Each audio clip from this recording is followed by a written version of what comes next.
Welcome, Yellow Recap. On a serene, starry night, in New Mexico, 1947, a radio operator named Ostler intercepts a peculiar signal on his equipment. Its eerie tones make even his loyal dog Rex bark with uncharacteristic aggression. Alarmed and intrigued, Ostler reaches out to his friend Wally, who confirms that he too was picking up the mysterious frequencies. Wally pinpoints the source to Roswell, New Mexico. Determined to investigate, Ostler and RX embark on a nighttime drive into the unknown. The duo arrives at an empty, desolate field where the signal seems strongest. As Ostler scans the area, Rex bolts from the truck barking wildly. Following his dog, Ostler finds himself at the edge of a shallow ditch. Peering down here, his breath catches at the sight of something extraordinary. Before he can fully comprehend, and otherworldly blinding light engulfs him, leaving the night shrouded in mystery. Fast forward to 2003, where a research team at Axon Resources Study Corps detects an identical signal, this time emanate from the frozen wilderness of Antarctica. A satellite image reveals an enigmatic object buried within the icy expanse. Compelled by curiosity and science, the team sets out to excavate it. Meanwhile, at the University of California, Berkeley, cryptology, Julian Rome captivates his students with a lecture on ancient languages. But as the class wraps up, he's distracted by a flirtatious email from a bold student. The interruption is short-lived when Julian is summoned by his mentor, Professor John.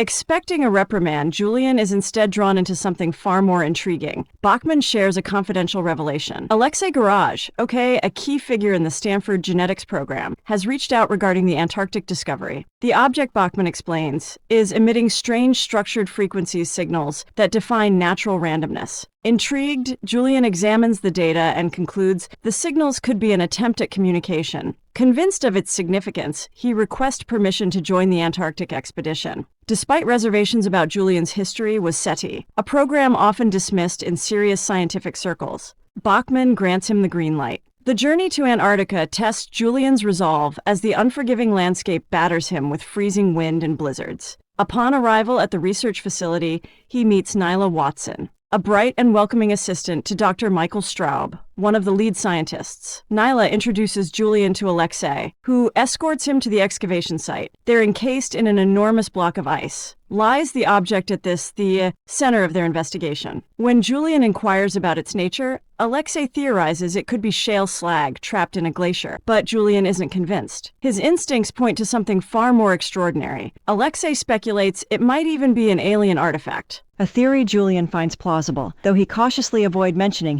he passed to preserve his credibility. Curious, Julian presses Alexei about NASA's involvement, but Alexei downplays it, admitting he's kept their work quiet to avoid government paranoia. Left alone with the ice block, Julian's curiosity overcomes him, and he places a hand on its surge office. In an instant, vivid memories of his life flood his mind, leaving him disoriented and shaken. Later, Julian encounters Kate, Brecker, a sharp and no-nonsense researcher with whom he clearly shares a turbulent history. Their tense exchange underscores unresolved issues as she leads him to his quarters, warning him to stay professional with the female staff. A jab that hints at his reputation. Julian's reputation as a playboy precedes him, and whispers about his past seem to shadow his every move. That night, his sleep is plagued by vivid nightmares, leaving him restless and unsettled. As morning breaks, it appears at his door with an invitation to breakfast. Her cheerful demeanor is a stark contrast to the ominous weight of Julian's dreams. Later, Nyla takes Julian to the facility's greenhouse, a marvel of bioengineering.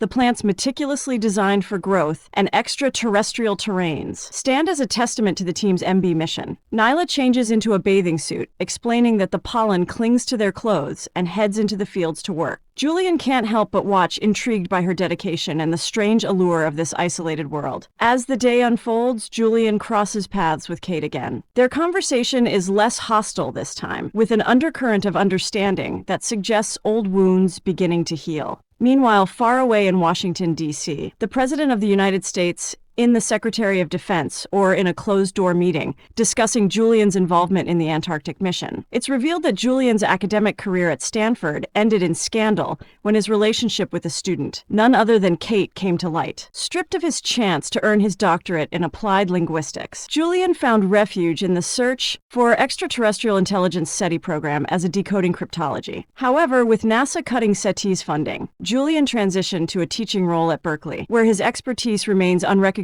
by many, but invaluable to this mission. The president, holding a classified file labeled the Ostler Incident, emphasizes that Julian's unique skills may be the key to unraveling the mystery in Antarctica. At dinner, Julian joins the research team in the mess hall. Among them are Dr. Straub, the gruff head researcher, Abel, the witty maintenance officer, and Shelley Klein and Dosha Petrov, two accomplished scientists. Shelley, curious about Julian's background, asked him about his work. Before he can answer, Straub interrupts with a biting quip about Julia and listening for messages from little green men, eliciting laughter from the group. Unfazed, Julian calmly explains his work, but the tension thickens when Shelley challenges his belief in extraterrestrial life. Given his lack of evidence, Julia encounters with a pointed analogy. "Do you believe in God?" Shelley nods. "Have you ever heard from him?" The room falls silent, his words lingering like an unsolved riddle. Determined to crack the signal, Julian immerses himself in his work, combing through the frequencies for any sign of a message. His colleague Grisham theorizes it might be a beacon, an idea that gnaws at Julian's mind. Meanwhile, in Washington, the president learns at the signal Julian is analyzing, which is the one recorded by Osler in 1947, recognizing the importance of this connection. The president insists that Bachman's someone Julian deeply trusts. Relay the information direct, really. In the dead of night, chaos erupts at the research station. Abel bursts into the dormitories, alerting everyone that the ice block has collapsed, exposing the object inside. The group gathers around the revealed artifact, its surface shimmering with an unnatural glow. When Kate attempts to touch it, a powerful electrical field knocks her back, confirming that the object is encased in an energy barrier. Julian deciphers a portion of the signal, further solidifying his belief that this is no earthly creation. But Dr. Straub, stubbornly clinging to his skepticism, dismisses the discovery as a distraction from their real work. Frustrated, he orders the ship to be won, been convinced it's the only way to end what he perceives as hysteria. Julian strongly opposes the decision, warning of unknown consequences, but Straub's authority prevails. As tension mounts at the station, the president informs Bachman of the Roswell events. In their connection to the current situation, he emphasizes the urgency of contacting Julian once the Antarctic storm subsides. The stakes grow higher as the team prepares to breach the artifact, standing on the precipice of answers or disaster. Julian tirelessly works to decode the strange frequencies as the rest of the crew begins cutting into the enigmatic ship. Nella, observing his frustration, reminisces about a game she used to play called Mind Maze, where solving math puzzles unlock doors. Inspired, Julian realizes the intervals in the code might correspond to letters in the message. After hours of intense focus, he cracks it. The decoded message reads, "Do not open." The warning chills both Julian and Nyla. They rush to halt the others, but it's too late. As the ship's lid is pried open, one crew member is horrifically reduced to a molten state, screaming in agony. Julian's shout of warning is drowned out by a violent explosion, throwing everyone back. Amid the chaos, another crew member vanishes into nothingness, leaving only an ominous silence in their wake. When the dust settles, the shaken team ventures into the wreckage. Inside, they discover what appears to be organic material clinging to the ship's walls. Before they can examine it further, the matter evaporates, revealing an alien entity beneath it. Its appearance is both mesmerizing and terrifying. Nyla suddenly staggers back, clutching her stomach, her expression twisted in HTTP pain. "Julian, I don't feel right," she whispers before her body begins to melt from within. Panic spreads as 3 more crew members succumb to the same horrifying fate. The survivors realize in horror that opening the ship unleashed an extraterrestrial pathogen, one capable of reducing humans to liquid remains. In Washington, the HTTP president is briefed on the catastrophic events. Knowing the stakes, he contacts the Russians to discuss launching a tactical nuclear strike on the Antarctic facility. The pathogen's devastating effects mirror what happened in 1947. During the Osler incident, an event long buried in classified files. Back at the facility, the crew debates their next move, while keeping a watchful eye on the alien via surveillance cameras. Straub insists they evacuate immediately, but Julian vehemently opposes, warning that they could be asymptomatic carriers of the pathogen. Others agree, pointing out that their apparent resistance doesn't guarantee they won't spread the cow infection. Amid the argument, no one notices that the alien has vanished from the camera feed. Panic sets in as Julian suggests arming themselves and cutting power to non-essential systems to conserve energy for a long-term stay. The crew splits into small groups to search for the alien, their nerves fraying with every step. The alien, Wow, watches them silently, its movements deliberate and predatory. Julian, separated from the others, encounters it alone. in a dimly lit quarter. Keeping his voice steady, he assures the creature he means no harm. Sensing the alien's fear of his flashlight, Julian said, "Sit down," allowing the creature to approach. As it places its claws on Julian's head, an overwhelming flood of images invades his mind. Memories of the alien's home, its journey to Earth, and the tragic misunderstanding of its arrival. The connection is profound, but before Julian can make sense of it, a crew member stumbles upon them. Acting on Straub orders, the crew member fires his weapon fatally, wounding the alien,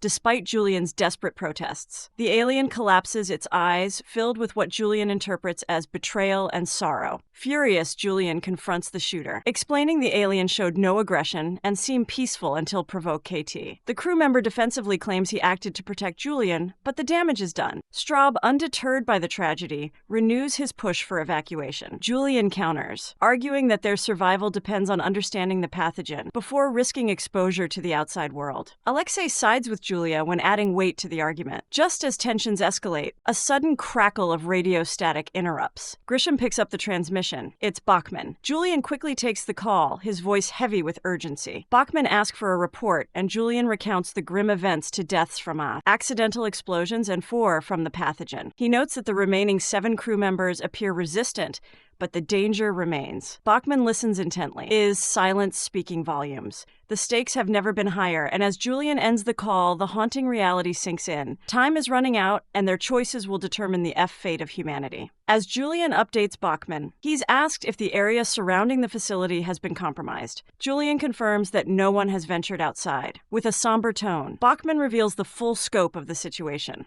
The ship buried in the Antarctic ice wasn't an ordinary craft. It was an escape pod. A similar pod had landed on Earth in 1947 when Osler stumbled upon it. Osler, however, was never seen again. The aliens aboard that pod had hoped to establish peaceful relations with humanity, but their biological makeup carried a deadly pathogen to which humans have no immunity. Tragically, their attempt at friendship turned into catastrophe. When Bachman asked if the alien discovered in the facility is alive, Julian breaks the grim news. It has been killed. The situation escalates further as an executive concludes that the only solution is total sterilization of the site through nuclear strikes. Despite orders to lie and reassure the team that help is on the way, Bachman refuses to deceive them. He solemnly informs Julian that a Russian submarine is preparing to launch missiles, not to save them, but to eliminate the threat. When Julian asked how much time they have, Bachman answers grimly, 3 hours. Panic spreads through the team. Straub, driven by desperation, insists they can leave safely, since they've shown no symptoms. Julian warns him that survival doesn't mean they aren't carriers of the pathogen. Shelley vaults in tears to run blood tests on everyone to determine if they're infected, but even the results showing healthy cells aren't entirely reassuring. She notes the pathogen might be hidden in their proteins, undetectable by conventional tests. Tensions boil over as Straub demands support for his escape plan. When Kate refuses, he lashes out, prompting Julian to punch him. Grisham steps in, confiscating a gun from another crew member, siding with Straub to ensure no one leaves and risks spreading the infection. Julian reprograms the keypads controlling the facility's main exit. As the countdown to the missile strike continues, Straub and his ally plot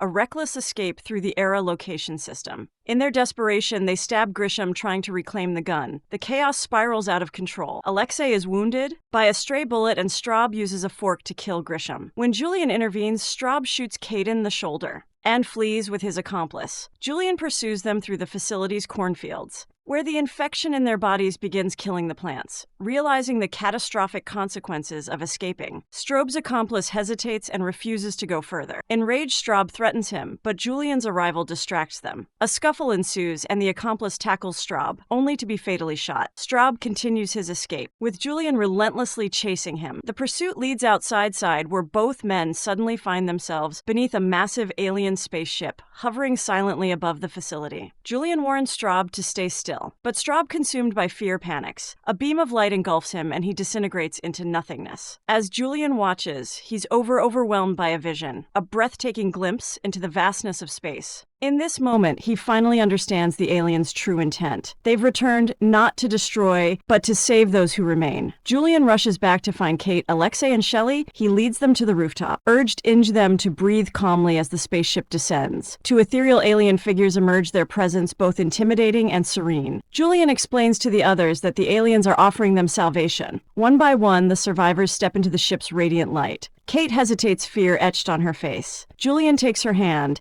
promising he'll stay with her. Together, they ascend into the unknown. Moments later, the research facility is obliterated in a blinding nuclear explosion, ensuring the pathogen will never escape. On Earth, news reports spin a cover story, claiming the incident was caused by an experimental nuclear reactor explosion and killing everyone inside. As the names of the deceased are solemnly read, a spaceship streaks across the stars, carrying the first survivors to a new beginning, a second chance at life far, away from the chaos of Earth. What would you do if faced with such a choice to risk everything for the unknown? Let us know your thoughts in the comments below. And don't forget to like and subscribe my channel. Thank you.